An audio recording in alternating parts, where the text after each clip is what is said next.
nima emish? Bayram ayoli bo'ling. Bayramona shukuhda yuring. Bayramona kayfiyatda yuring. Doim kulib, tabassum bilan yuring. Unaqangi zerikarli ayol bo'lmang. Qiziqarli ayol bo'ling.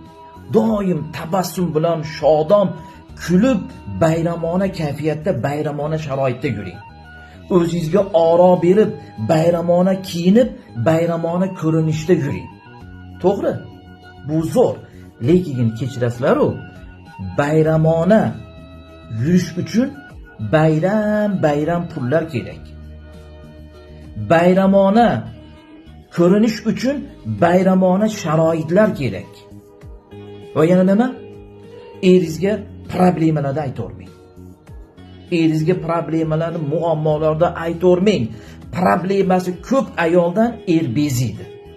Problemalarni aytaversangiz, keyin uyga kelgisi kelmaydi, choyxonalarda, ko'chalarda yuraveradi deydi.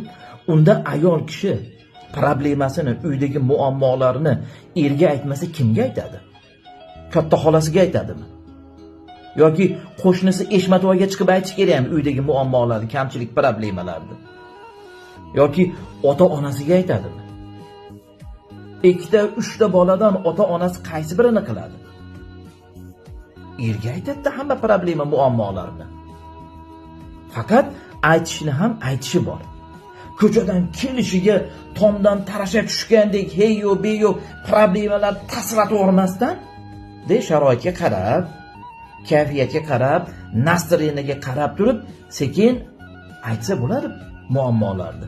Shuna deb o'rgatsa ham bo'ladi-ku.